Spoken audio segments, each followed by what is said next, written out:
Assalamualaikum warahmatullahi wabarakatuh. Baiklah, saya akan menjelaskan hasil laporan diskusi saya mengenai kurikulum dan administrasi kurikulum. Nah, apa itu kurikulum?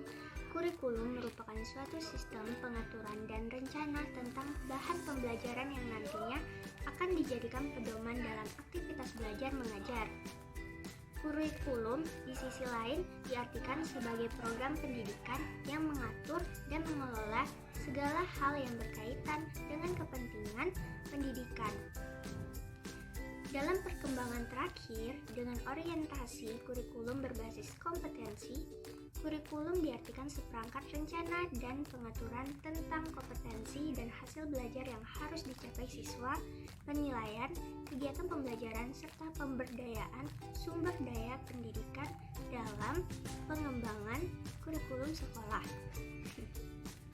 Atas beberapa pengertian tersebut, kurikulum bisa diklasifikasi ke dalam dua segi. Pertama itu ada kurikulum ideal, yaitu rencana yang tertulis menyangkut segala sesuatu berkenaan dengan kepentingan pendidikan. Kedua, kurikulum aktual, yaitu kurikulum dalam dimensi implementasi pada setiap terjadinya proses pembelajaran yang dilakukan. Kurikulum memiliki peran yang sangat penting, mengingat fungsinya sebagai alat untuk menjabarkan program pendidikan agar dapat dilakukan secara terencana, sistematis, dan sistemik. Ada 3 pendekatan yang dapat dilakukan dalam pengorganisasian bahan atau materi pelajaran, yaitu pertama model terpisah, di mana bahan disusun secara terpisah untuk setiap mata pelajaran atau topik. Kedua, model terkait, yaitu pengorganisasian yang menggabungkan beberapa topik atau materi yang memiliki keterkaitan ke dalam satu bidang, dan kegiatan model terpadu, yaitu suatu pendekatan yang menggabungkan secara utuh setiap materi atau bahan menjadi suatu unit yang tidak mengenal adanya batas-batas pemisah. Kemudian, bagaimana pemahaman kita tentang kurikulum di tingkat satuan pendidikan sekolah?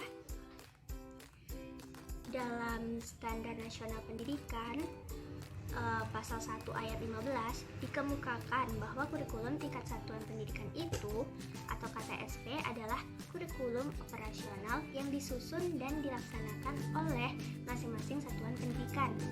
Menurut Mulyasa tahun 2007 itu mengungkapkan beberapa hal yang perlu dipahami dalam kaitannya dengan kurikulum tingkat satuan pendidikan. Adalah yang pertama itu ada KTSP yang dikembangkan sesuai dengan kondisi satuan pendidikan, potensi dan karakteristik daerah, serta sosial budaya masyarakat setempat dan peserta didik. Kedua, sekolah dan komite sekolah mengembangkan kurikulum tingkat satuan pendidikan dan silabusnya berdasarkan kerangka dasar kurikulum dan standar kompetensi lulusan di bawah supervisi Dinas Pendidikan Kabupaten atau Kota dan Departemen Agama yang bertanggung jawab di bidang pendidikan. Ketiga, ada kurikulum tingkat satuan pendidikan untuk setiap program studi di perguruan tinggi, dikembangkan dan ditetapkan oleh masing-masing perguruan tinggi dengan mengacu pada Standar Nasional Pendidikan. Dalam KTSP, sekolah diberi kewenangan untuk mengembangkan kurikulum sendiri sesuai dengan karakteristik sekolah atau daerah di mana sekolah itu berada. Satuan pendidikan dasar dan menengah dapat mengembangkan kurikulum dengan standar yang lebih tinggi dari yang telah ditetapkan. Dengan memperhatikan panduan penyusunan KTSP pada satuan pendidikan dasar dan menengah yang disusun oleh Badan Standar Nasional Pendidikan. Dalam garis besarnya, KTSP ini memiliki 5 komponen penting sebagai berikut. Ada visi, misi, dan tujuan pendidikan tingkat satuan pendidikan. Kemudian ada struktur dan muatan KTSP, ada kalender pendidikan, kemudian ada silabus, dan rencana pelaksanaan pembelajaran atau RPP. Bagaimana pemahaman kita tentang administrasi kurikulum pada tingkat nasional dan sekolah? Administrasi kurikulum ialah semua proses kegiatan yang direncanakan dan diusahakan secara sengaja dan bersungguh-sungguh, serta pembinaan secara berkelanjutan terhadap situasi belajar mengajar secara efektif dan efisien demi membantu tercapainya tujuan pendidikan yang telah ditetapkan. Administrasi kurikulum ini merupakan proses dari terjalannya atau terwujudnya sistem pembelajaran yang akan dilakukan secara berkelanjutan dan terus-menerus yang bertujuan membantunya sistem pendidikan yang telah ditetapkan sebelumnya. Kemudian apa saja prinsip dari kurikulum itu? Yang pertama itu ada prinsip penentuan tujuan pendidikan. Dalam perumusan tujuan pendidikan didasarkan pada sumber-sumber seperti ketentuan dan kebijakan pemerintah, survei mengenai persepsi masyarakat tentang kebutuhan mereka, survei tentang pandangan para ahli dalam bidang-bidang tertentu, survei tentang kualitas sumber daya manusia, serta pengalaman negara lain dalam menghadapi masalah yang sama. Yang kedua itu ada prinsip pemilihan isi pendidikan atau kurikulum. Dalam menentukan isi kurikulum, beberapa pertimbangan yang dapat dijadikan dasar acuan ialah diperlukan penjabaran tujuan pendidikan ke dalam perbuatan hasil belajar yang khusus dan sederhana. Isi bahan pelajaran harus meliputi segi pengetahuan, sikap, dan keterampilan, serta unit-unit kurikulum harus disusun dalam urutan yang logis dan sistematis. Maksudnya, ketiga ranah belajar tersebut diberikan secara stimulan dalam urutan situasi belajar. Yang ketiga itu ada prinsip pemilihan proses belajar mengajar.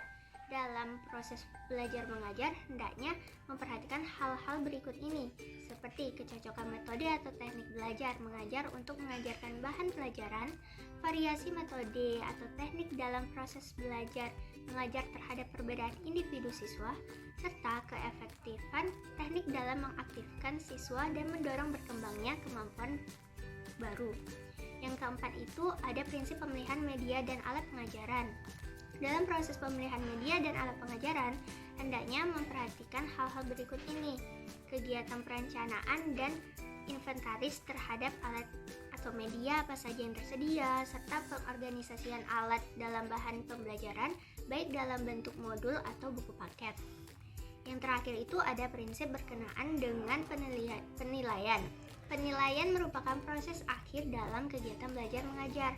Dalam proses penilaian belajar setidaknya mencakup 3 hal dasar yang harus diperhatikan, yakni pertama, merencanakan alat penilaian, kedua, menyusun alat penilaian, ketiga, mengelola hasil penilaian.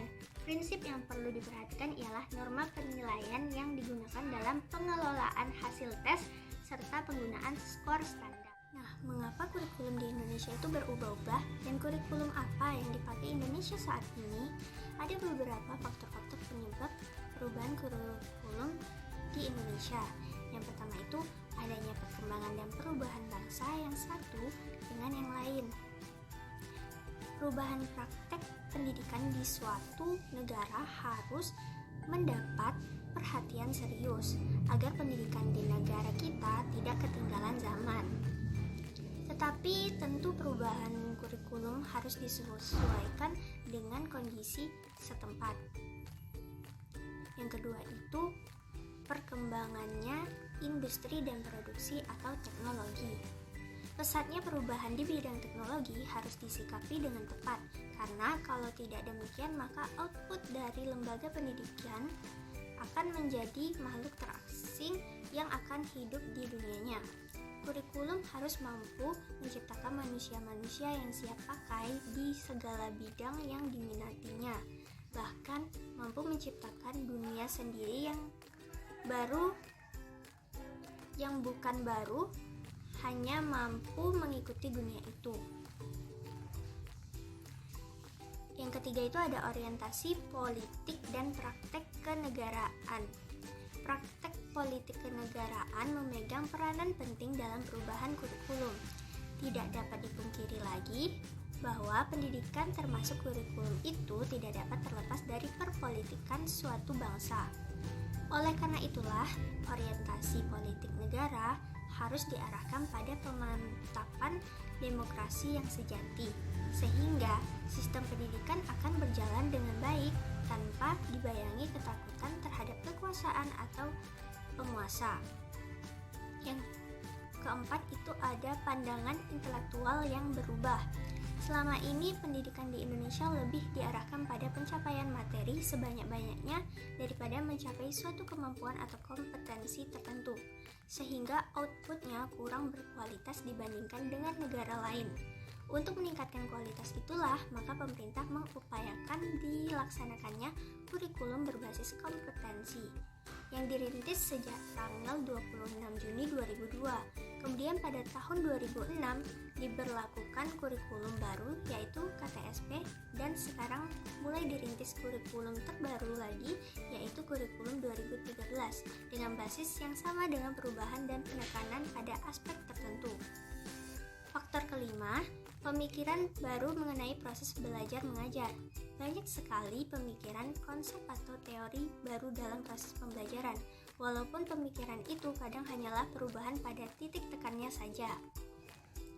Misalnya, mengenai active learning, contextual learning, Kunrum teaching learning, dan lain-lain, untuk dapat mengaktifkan seorang individu siswa dan mengaktifkan kelompok. Yang keenam, itu ada perubahan dalam masyarakat. Masyarakat adalah suatu komunitas yang dinamis dan akan selalu berubah, baik perubahan ke arah positif maupun negatif. Perubahan positifnya antara lain adalah kesadaran masyarakat terhadap kebutuhan pendidikan anak, terutama lagi kalangan menengah ke atas, dengan menyediakan fasilitas yang memadai seperti alat komunikasi, transportasi, komputer, dan internet. Perubahan ke arah negatif sesungguhnya itu lebih banyak terjadi akibat efek tidak baik karena kemudahan-kemudahan yang dialami oleh manusia modern, seperti mudahnya berkomunikasi antar individu yang kemudian disalahgunakan untuk kejahatan. Faktor ketujuh, eksploitasi ilmu pengetahuan.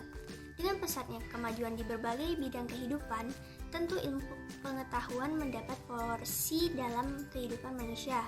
Banyak sekali disiplin ilmu pengetahuan baru yang pada dekade sebelumnya belum dikenal. Oleh karena itu, kurikulum paling tidak harus disesuaikan dengan berkembangnya ilmu pengetahuan, agar anak memiliki bekal yang cukup untuk menghadapi kehidupan di masa depan. Nah, untuk kurikulum yang dipakai di Indonesia itu saat ini adalah kurikulum darurat TA tahun ajaran 2001 atau 2022.